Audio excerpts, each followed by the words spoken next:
Hello everyone, peace of Christ to all. As you see in front of us, we have chapter 21, verse number 81, and this is Ibn Kathir. This is the Muslim explanation according to their Prophet himself.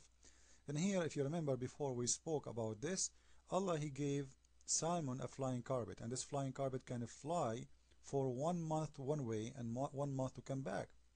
And this flying carpet is made from wood and can carry all the horses and the camels and the tents and the troops of this prophet.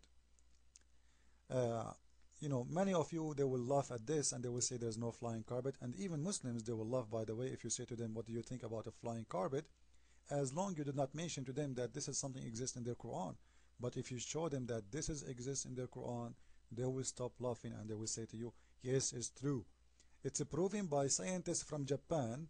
His name is How to Lie How, that it is true. Okay, I'm just kidding. Now, my topic is not about this, by the way.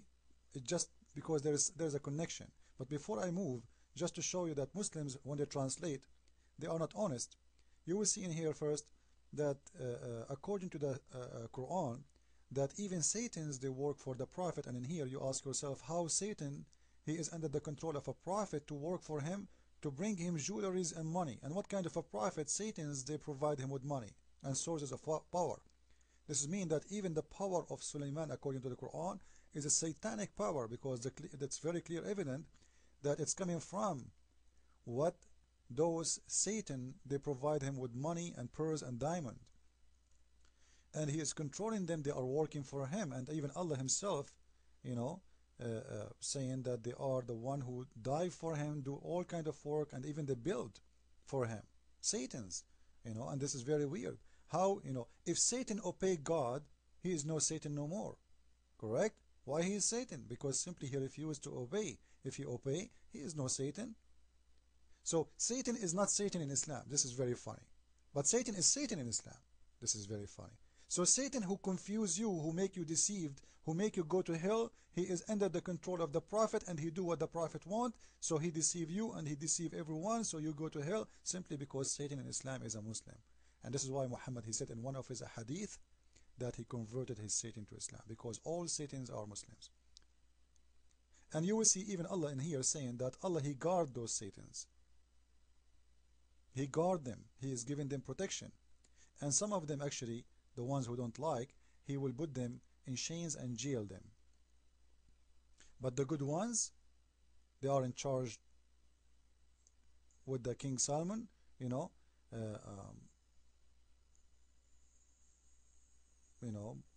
are totally under the control of Salmon, and they are doing a very great job for him. And as you see in here, some of other of them, they are put in chained, and they are in jail. Now, this is not the topic really. Just I wanted to remind you about this because I want to move to different topic. The other topic is the following. As you know, I use always an official government website of Saudi Arabia, because the Muslims, if I use different website, mostly they will say, oh, we don't prove it, etc. They will try to find excuse. So this is the Ministry of Islam, Saudi Arabia government website. And here you will see in the top it says a hadith Qudsiyya, which means holy hadith. Holy. Qudsiyya, it means it's a hadith said by the Prophet, but it was given to him from Allah. So he is saying it, but Allah told him. This is why it's called Qudsiyya. So Muslims cannot say this is a weak hadith, this is a stupid hadith, we don't approve this hadith, etc. And here we will see a hadith saying the following. That Allah, he come down every night. At the end of the night, the third part of the night, he come down and he listen to the prayer of Muslims, and he give the one who ask him, or forgive the one who asked him for forgiveness. So he come from the highest sky to the lowest sky. Maybe some of you will say, so what? Let me show you what does that mean. This is the translation as you see in front of you. I took the hadith website to Google, and you can do the same by yourself, and you will see the translation. The translation is not very accurate, but it's enough for you to know. So Allah, he come down every night at the end of the night from the sky, come down as you see in here, and he receive the prayer of Muslims and he forgive the one he asked him for forgiveness. Now in here, someone will say, so what is the problem? What a big deal.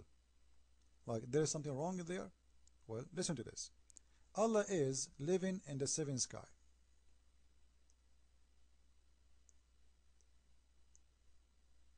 He go down to the sky number 1. So he make a trip every night from here to here.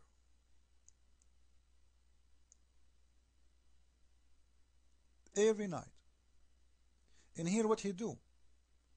He collect the prayer of Muslims and he do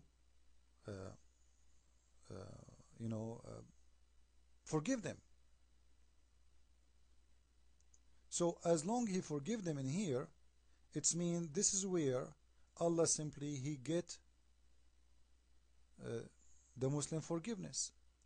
This is where he collect the prayer of Muslims. This is where he do the job he want.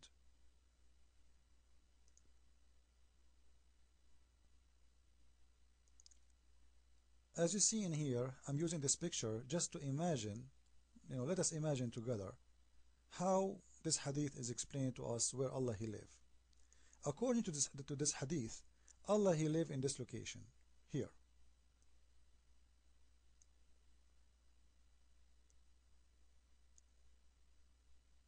And Allah he go every day from the seventh heaven to the lowest heaven, or the seventh sky to the lowest sky. And in this location,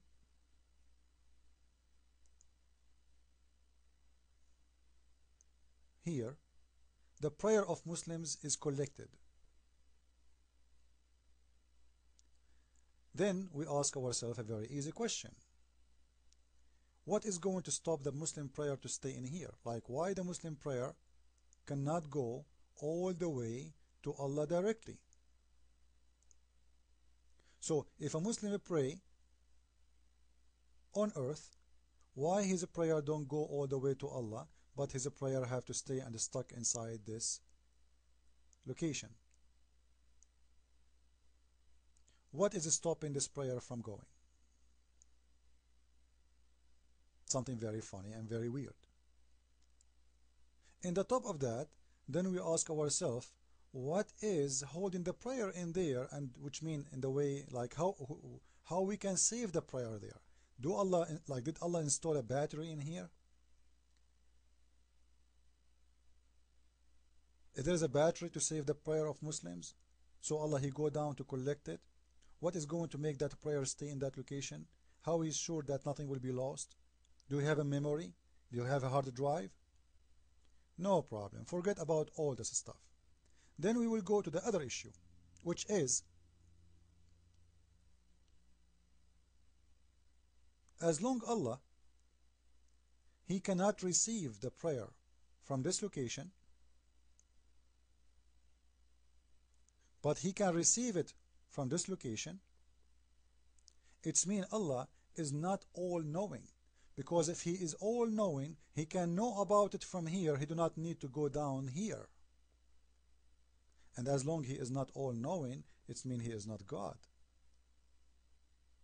Because as you see, the reason of the trip between this location and this location is to collect the prayer and to listen to it and then forgive the one he is asking for forgiveness.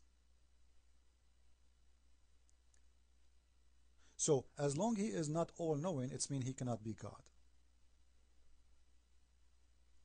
Another issue. Let us continue. As long Allah he have to move between those seven skies,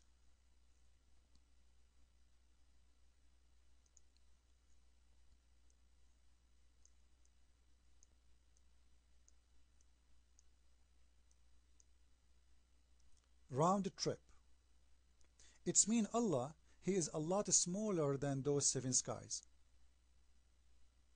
So no one can say to us Allah is the greatest and Allah is the bigger, as the Muslims claim, because as you see he is moving between them and inside them. And remember, we are not talking about someone, again, he's shown himself as like Jesus Christ or as a bird. No, we are talking about the real shape of Allah. This is the real physical body of Allah. He is a leg, and this leg is moving between those skies. So how a Muslim can explain that to us? He cannot. Because simply this is mean that Allah is contained inside the creation He made supposedly. He is not above it. He is part of it, and He is limited by it. He have to move between it so He can receive and collect the prayer. I hope you understand what I'm trying to say. Follow with me with the coming video. Christ is Lord and Allah is leg, moving between seven skies. I feel sorry for Him. See ya.